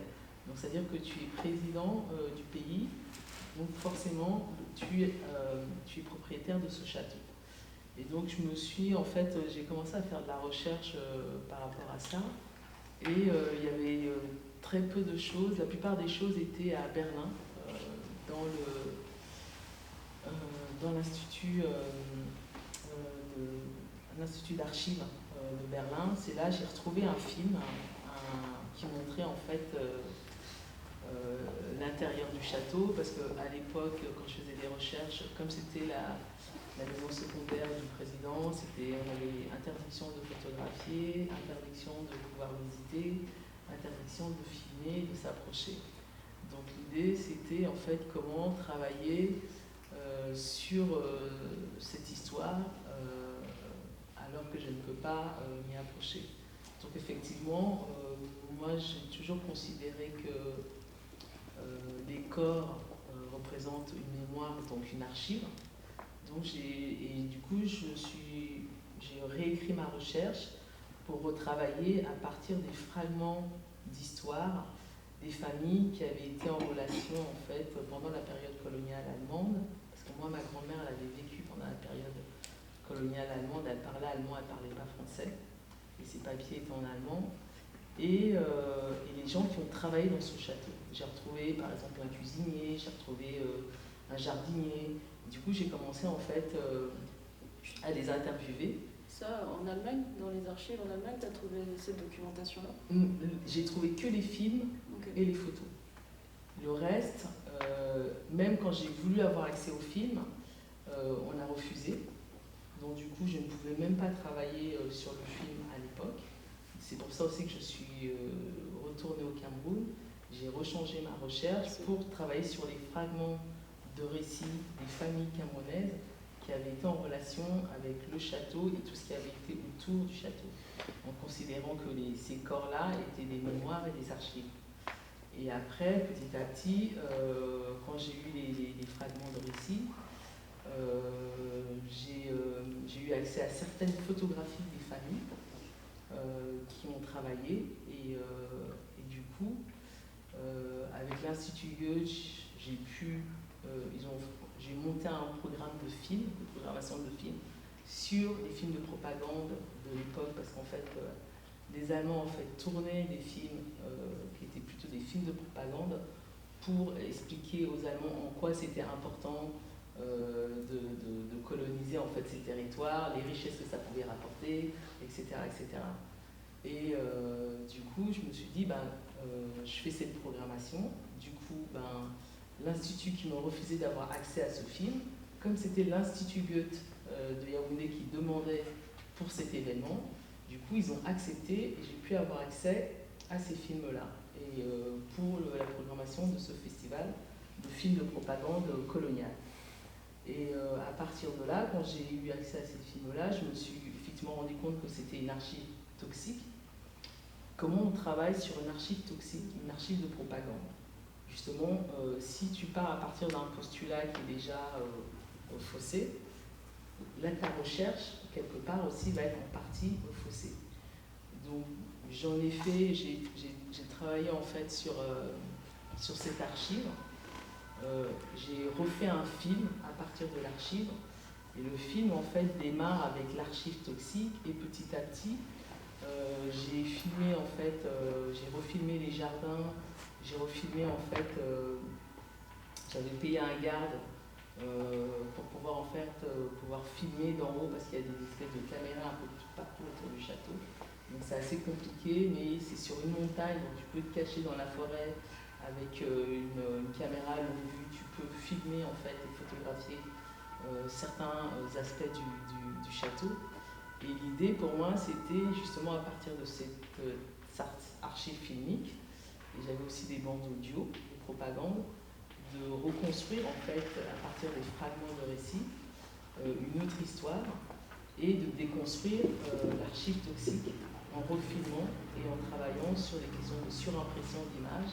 Petit à petit, l'archive en fait, en noir et blanc de films de propagande disparaît au fur et à mesure des récits des Camerounais, pour après prendre pleinement sa place avec une texture de films que j'avais tourné en fait à l'époque dans les années 2000. Et c'est vrai qu'on ne se pose pas souvent assez la question, les chercheurs ou même les universitaires, de effectivement comment on travaille avec des archives, que ce soit audio, filmique ou photographique, de la période coloniale où 80% des choses ont été en fait quelque part produites par l'oppresseur, produit par le colonisateur. Comment nous, personnes qui avons subi cette oppression, quand on a en main ces documents, comment on les travaille? Comment en fait on déconstruit pour pouvoir reconstruire un nouveau discours à partir de quelque chose qui est au départ pas été fait pour nous, ça a été plutôt fait contre nous et qui est toxique en fait pour nous. Et cette question-là, je pense qu'elle est elle est importante, et c'est pour ça en fait que j'ai travaillé en fait avec des plantes, avec l'architecture, parce que dans la ville de Buea, l'architecture allemande elle est encore très très présente. Par exemple, le chemin de fer qu'on utilise encore aujourd'hui, c'est le chemin de fer, c'est les rails qui ont été posés par les Camerounais pour les Allemands à l'époque. Et c'est les mêmes rails qui sont encore utilisés aujourd'hui. Donc en fait, je suis repartie de ce qui existe en fait au Cameroun, que je considère comme des archives, que ce soit l'architecture, que ce soit les récits des familles, que ce soit même les costumes, les photos familiales un peu dégradées, pour voir en fait travailler sur cette période coloniale allemande au Cameroun.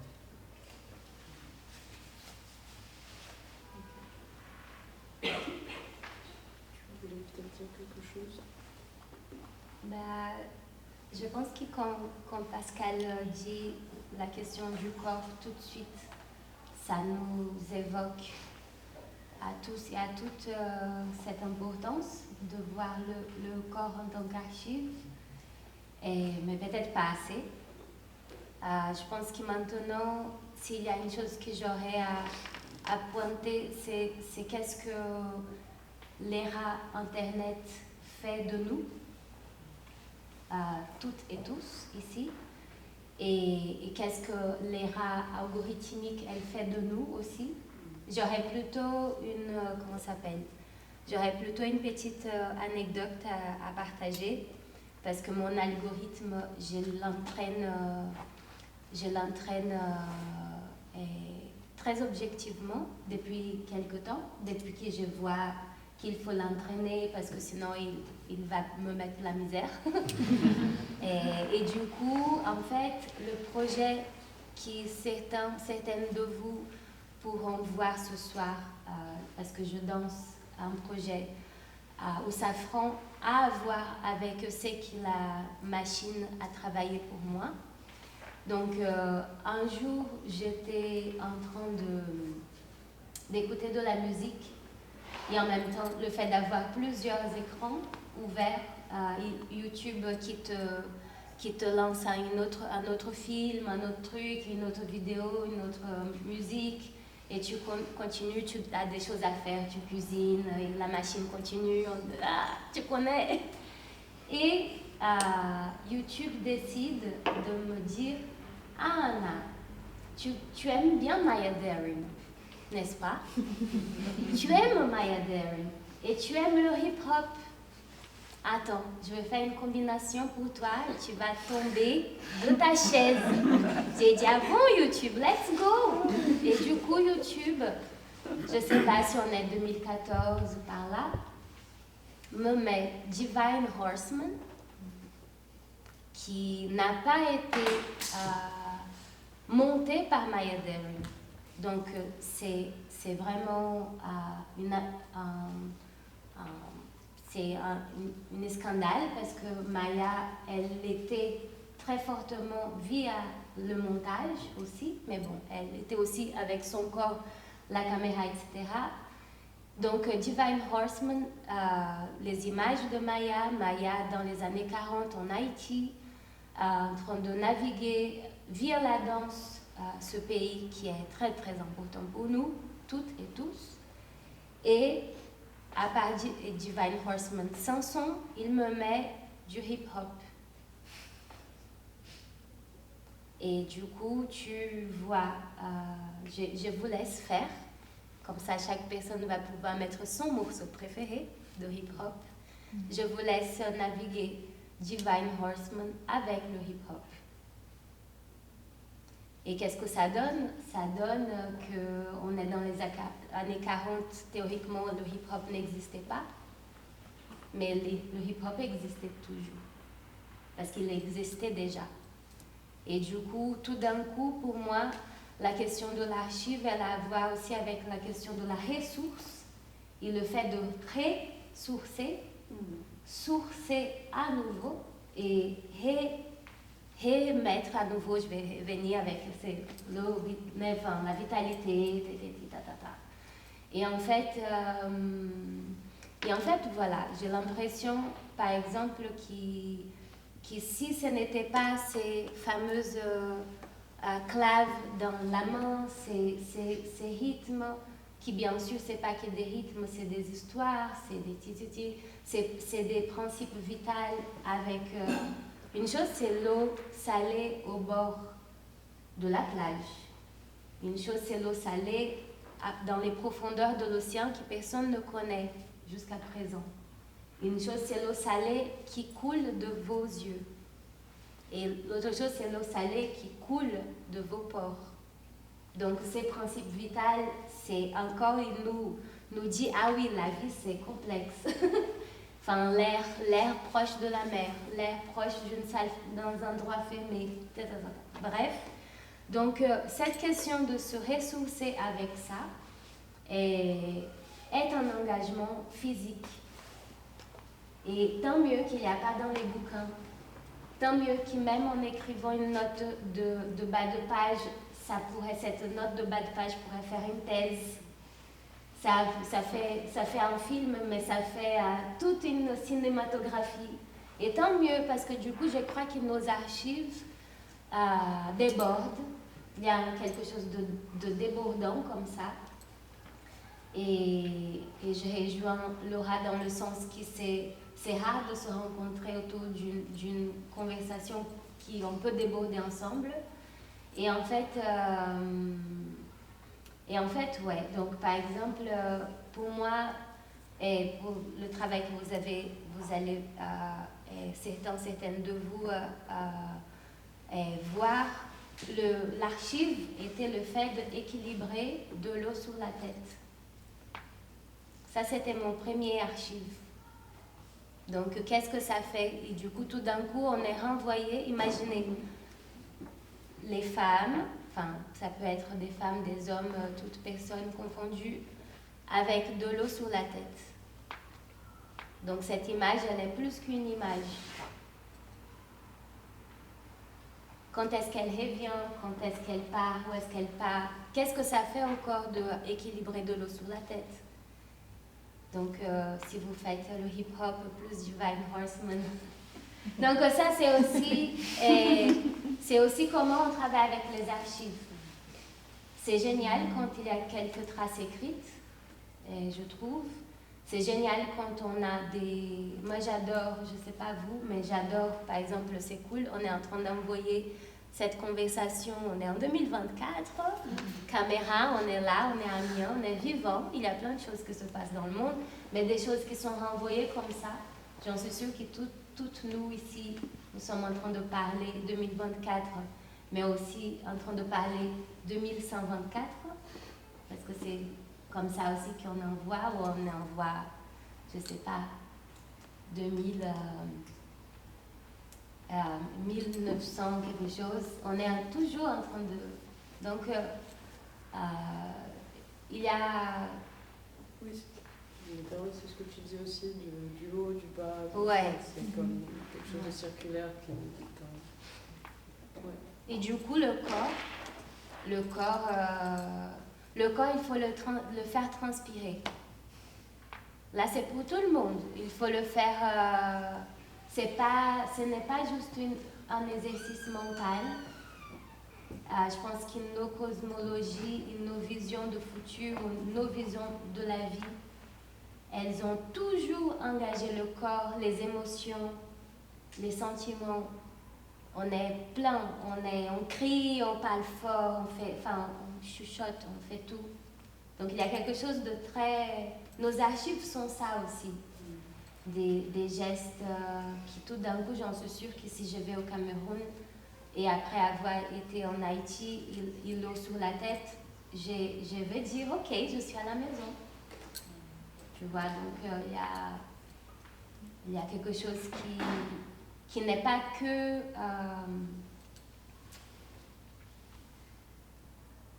qui ne va pas dans un type d'esthétique à la Elon Musk, c'est pas ça.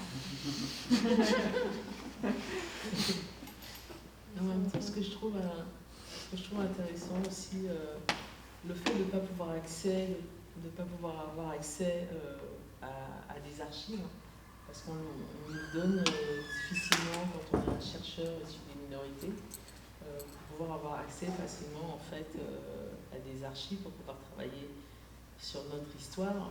Ça nous force aussi quelque part justement à trouver, à se repenser et à reconsidérer qu'est-ce qui fait archive, qu'est-ce qui est archive pour l'autre et qu'est-ce qui est archive pour nous. Et ce que j'aime beaucoup dans l'archive corporelle liée à la mémoire, l'archive du corps, c'est que quelque part, elle permet de ne pas tout dire, de ne pas tout montrer. Est-ce que la question du secret aussi est quelque chose qui, moi, m'intéresse beaucoup. Est-ce que nous sommes toujours obligés que le blanc nous lise comme un livre ouvert facilement, tu vois? Est-ce qu'il n'y a pas des moments où on doit préserver, on doit garder des choses secrètes qui nous ont été transmises par nos ancêtres, par les anciens, qui sont aussi, qui doivent rester dans l'ordre du secret, parce que c'est ça aussi, pour leur donner de la force, de la vie et de la vitalité dont tu parles. Et la question de l'archive corporelle, pour moi, justement, elle permet justement de nous protéger quelque part, et qui nous a permis de résister aussi à toutes les violences qui ont été perpétuées sur le corps noir à partir de l'esclavage jusqu'aujourd'hui, jusqu'aux violences policières. Je pensais juste à quelque chose qui est assez intéressant. J'ai l'impression que toutes les 3-4, on passe tout le temps du terme d'archive à celui de mémoire. Et je trouve que ce qui est intéressant, je ne vais pas faire la sémantique, on s'en fout, mais ce qui est intéressant, c'est que la mémoire, a priori, on admet tous que la mémoire, elle est fragmentaire, qu'elle est imparfaite, qu'elle est construite, que c'est une affaire de transmission, de réinvention. Voilà, on raconte des histoires et ça change tout le temps. Et tout d'un coup, il y a une tendance peut-être à sacraliser ce que serait l'archive dans une forme un peu figée. Et je trouve que justement, repasser tout le temps, en fait, comme ça ne cesse de se faire par ce prisme de la mémoire, et justement qui retrouve aussi cette plasticité du corps, et vraiment cette idée d'une transmission qui fait seule. Et je trouve qu'il y a quelque chose de vraiment utilitaire de ce point de vue-là, qui n'est pas productiviste, qui n'est pas must, mais qui est utile, qui est un seul, qui est une question de transmission. Et pour moi, l'archive, la question du futur, de ses futurités, elle est liée à la question de la transmission. Enfin, il y a vraiment... Et c'est ça qui nous fait faire l'aller-retour. C'est qu'est-ce qui nous a été transmis, qu'est-ce qu'on veut transmettre. Et juste pour terminer, moi, pourquoi ma recherche, elle mélange cette idée de curation et de collage, c'est que moi, la curation, au-delà du commissariat d'exposition, c'est pas ça qui m'intéresse, c'est le soin, ou l'idée d'une recherche du soin. Prendre soin, pas guérir complètement, mais au moins essayer. Et ce collage, je le vois comme un bandage. Donc il y a quelque chose d'assez littéraire aussi. Et pour moi, l'archive, c'est comment est-ce qu'elle peut redevenir justement quelque chose qui fait son, qui participe aux soins et qui nous fait, comme ça, essayer de trouver des nouvelles formules de soins, parce que aussi ce qui nous fait mal se déplace aussi. Il y a des choses qui nous font mal, qui sont toujours les mêmes. En fait, les formes d'oppression, de douleur, elles changent, elles aussi. Et du coup, la forme de l'archive aussi dont on a besoin, qu'il faut ou inventer, ou retrouver, ou réinverser, ou trahir, ça bouge aussi. Et je trouve qu'il y a vraiment quelque chose là-dedans dans soins, transmission, archives, mémoire. Ouais, je veux rebondir justement quand tu parles d'outils. Je crois que c'est ça aussi qui intervient avec la fiction, puisque justement, à quel moment tu utilises la fiction pour combler les vides entre les archives, à quel moment tu l'utilises pour faire justement cette protection du secret. En fait, le lecteur en face, il ne le saura pas. Il n'y a que les personnes de notre diaspora qui, en lisant, peuvent savoir. Et ça, du coup, c'est aussi, là je parle de l'aspect littéraire en tant qu'outil, mais je pense que là où on s'émancipe en fait d'un rapport de légitimité, c'est aussi cette liberté qu'on prend de se dire peut-être que quelqu'un ne comprendra pas quand il y aura ce passage-là. Peut-être que ce passage-là il va faire écho seulement à nous. Peut-être qu'il y a d'autres personnes, ça va faire écho et ça va les amener à autre chose. Et donc pour moi, du coup, on sort aussi de l'utilitaire dès lors qu'on se donne cette liberté-là, qu'elle soit créative ou qu'elle soit par rapport au fait de vivre nos identités ou qu'elle soit... tu poses quelque chose et comme tu l'as dit, ça traverse le temps, ça traverse des personnes différentes. Mais je pense qu'il y a vraiment des mots, c'est une approche utilitaire de soins, mais c'est aussi, je pense, ce qui en fait une approche commémorative aussi. Il y a juste un truc aussi sur la question du fragment qui, pour moi, m'intéresse et m'importe. Dans la recherche aussi de l'archive, de la totalité, d'aller rechercher l'archive complète. Et moi, j'ai l'impression aussi que plus j'avance, et ça, en vrai, c'est aussi en partie l'afrofuturisme, mais tu parlais de Saidiya Hartman, je crois que cette idée de fragmentation, moi, elle me plaît aussi, ouais. Et je l'accepte, de jamais être complètement gros, mais d'être toujours en codépendance de ma communauté pour me sentir complète, de géographie à traverser pour me sentir complète. Et à l'intérieur de cette douleur, peut-être d'une unité qui à un moment donné a été éclatée, et qui est quelque chose qui n'est pas facile à transporter, mais il y a aussi, je trouve, une sagesse à se dire qu'on ne va jamais se compléter seul, et qu'on va toujours agréger des bouts d'histoire, on va ramener ça, et ça permet aussi de toujours continuer à créer de la transformation, à faire bouger les choses. Et moi, au-delà de ça, il y a aussi cette idée de dissémination, et tu parlais de ce rythme. En fait, on a perdu tout un tas de choses qui font archive autour de ce rythme. Mais il y a aussi quelque chose qui continue et qui va pouvoir s'agréger à d'autres rythmes. En fait, qu'on va retrouver sur un rythme, et en fait, il va être tapé sur une autre tessiture, un autre son. Et moi, je trouve ça aussi chouette qu'il y ait eu ces vides, parce qu'ils permettent de créer aussi d'autres connexions.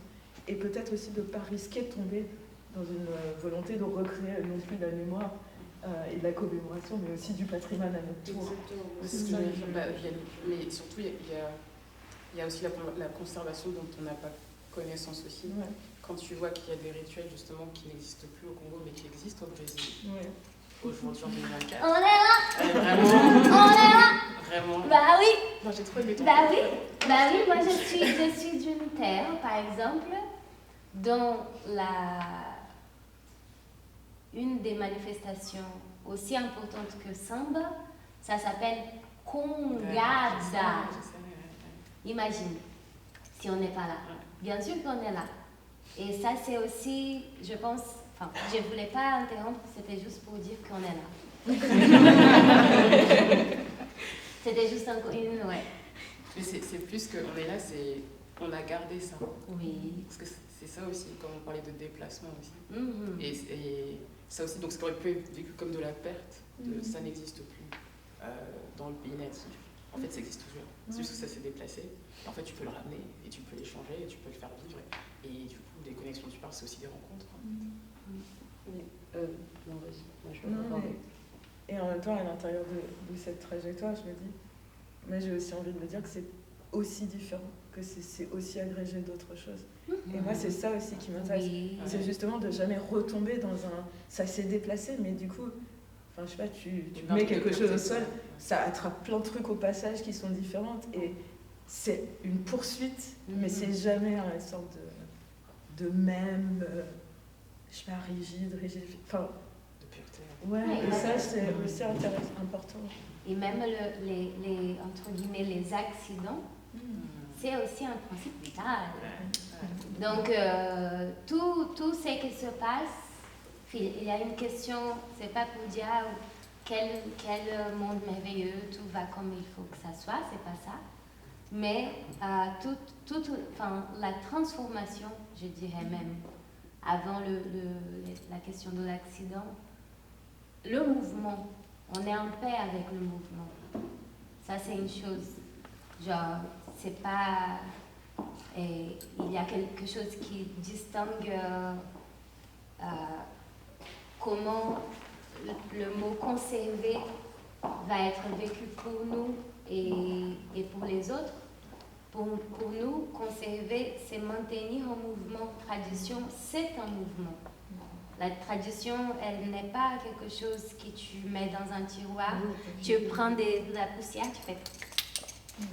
Et après tu fermes et tu perds la clé. Non, ça c'est pas la tradition. La tradition, c'est exactement penser qui a un rythme, un principe vital qui était d'une certaine manière, dans une certaine époque, avec une certaine atmosphère, environnement, etc., est toujours vivant et il y a un autre mot qui est très important pour nous, je crois, que c'est aussi la question de la mutation et je dirais même la transmutation.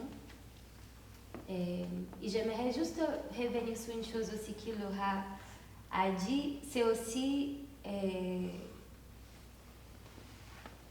que ça soit sur la question de la mémoire, que ça soit sur la question des archives, mais je pense qu'il y a une question d'adresse, comme Pascal dit aussi sur la toxicité des choses, parce que ce n'était pas adressé pour nous, parce que de toute façon, il fallait qu'on soit morte. Parce que l'idée, c'était quand même, c'est ça quand même l'idée. C'est super, en fait, de se dire, je suis en train d'écrire quelque chose pour les gens de 2124. Parce que nous, moi en tout cas, quand je vois que ce soit les images que Maya Deren a fait ou que ce soit la technique que Catherine Durham a créée dans les années 30, et à savoir que Catherine Durham est cette chorégraphe africaine-américaine, la première présente à Hollywood, qui a embauché Maya Deren tant qu'assistante personnelle. C'est là où Maya Deren va devenir surréaliste, ceci, cela, parce qu'elle est en contact avec la culture haïtienne. Donc, résumé, mais bon, revenons sur Catherine. Nous sommes en 1930 et je suis désolée qu'il me dit que Catherine n'est pas une très bonne amie à moi. Tu vois. Genre, j'étais en voyage avec elle. Et j'étais genre, waouh, 1930, tu étais en train de faire ça. Et parfois, cette chose des archives de façon plus conventionnelle, ça peut nous satisfaire aussi dans cet endroit d'établir une conversation profonde avec des personnes qui ont laissé des traces. Parfois, c'est une photo. Elle te raconte plein de choses et tu dis waouh, mais cette figure existait dans le début de la photographie. Et ça ouvre l'esprit. Il y a quelque chose de spirituel là qui se passe. Déjà, merci beaucoup. Et alors, je suis la maîtresse du temps. Là, je pense qu'on peut passer aux questions publiques, puisqu'en fait, il est moins le quart.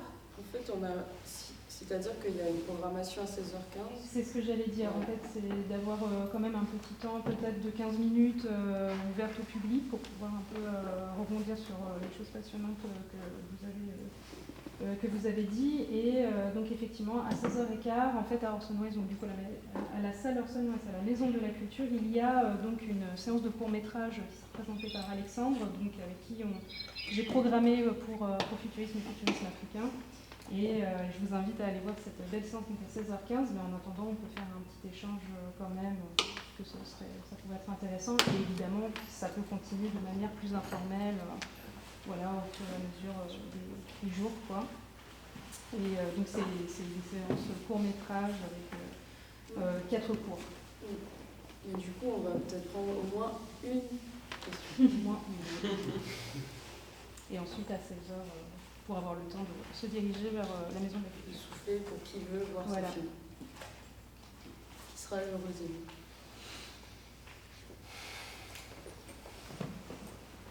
Il y a eu tellement d'informations là.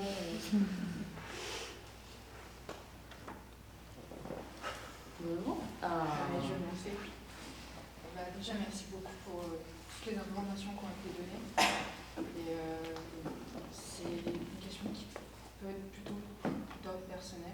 L'afrofuturisme, c'est arrivé assez tôt, on va dire maintenant, dans ma vie en termes de sémantique de termes. Et je suis d'origine maghrébine marocaine.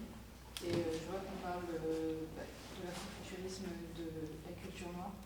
Et dans mes recherches personnelles qui sont plus reliées à ma création de films d'animation, je viens de ce milieu-là, je finis toujours par revenir ou être dans des timelines voisines de la culture noire, qu'elle soit afro-américaine, afro-descendante de la diaspora. Et je voulais savoir si dans le terme afrofuturisme, vous intégrez aussi du coup les timelines, j'aime bien ce terme-là, maghrébine, parce qu'on est deux communautés qui sont africaines, et même si nos histoires coloniales, elles sont très différentes, dans tout ce que vous avez dit, que ce soit les archives via les parents et les proches, les rapports de vitalité, il y a plein de ponts qui se créent entre les deux. Je voulais savoir c'était quoi la manière la plus respectueuse de s'approprier ce terme, ou est-ce qu'il y en a un autre que je ne connais pas encore, parce que je démarre mon parcours là-dedans. Rien que sur des questions justement de pure terminologie. À nouveau, ce que je trouve intéressant et ambigu dans l'afrofuturisme, déjà, je réinsiste, comme un mot un peu parachuté aussi, parce qu'à nouveau, il se construit sur ce que c'est que les futurismes. Futurisme, déjà, c'est un mot très particulier aussi. On pense au futurisme italien, c'est aussi des fascismes, c'est aussi des pas forcément désirables. Mais, et à nouveau, dans afrofuturisme, rien que la contraction de afro, pourquoi pas africano-futurisme, il y a plein de manières déjà de penser l'afro dans un contexte pop et culturel.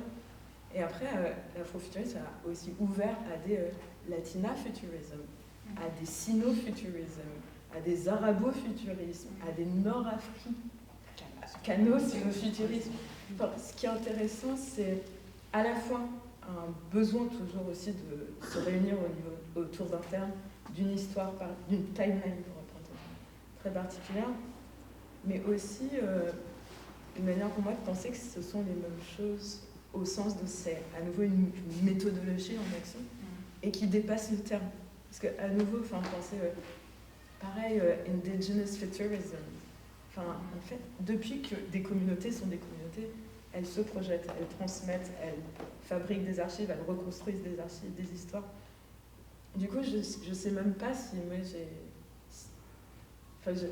si j'ai envie d'encourager la recherche d'un terme qui serait capable de bien nommer. Je trouve que ces termes-là, c'est comme le terme d'archive. Déjà, l'adresse de chercher un terme qui, comme ça, arrive à conceptualiser ou à tenir, je trouve qu'il est déjà faussé. En termes d'adresse, il est déjà traître. Il vient aussi conceptualiser quelque chose qui, j'espère, là, a été plus vécu ou différemment aussi travaillé que par juste du concept. Mais après, il y a aussi des questions juste d'alter-futurisme. Mais aussi, pourquoi est-ce qu'on en revient à nouveau à l'intérieur du terme, à ce miroir vis-à-vis d'un futurisme, d'une unification aussi d'un futur qui se projette. Donc en vrai, il y aurait plein de termes que tu pourrais trouver, mais moi, si tu es aussi dans une recherche, c'est dans sa pratique. C'est juste, je pense que la solution, elle se trouve dans ta pratique. Je ne sais pas si c'est une pratique artistique ou une pratique de chercheuse d'animation. C'est-à-dire qu'à partir du moment où tes récits, Ce qui est important, c'est d'où tu parles et vers quoi ces récits-là, tu as envie de les projeter. C'est-à-dire que si c'est des récits où ton univers se projette dans le futur, je pense que c'est par rapport à cette pratique-là que ton travail va être défini, ou même les gens vont écrire sur ta pratique artistique et vont définir par rapport au produit, j'aime pas ce terme-là, mais par rapport à l'œuvre finale artistique que tu auras produit.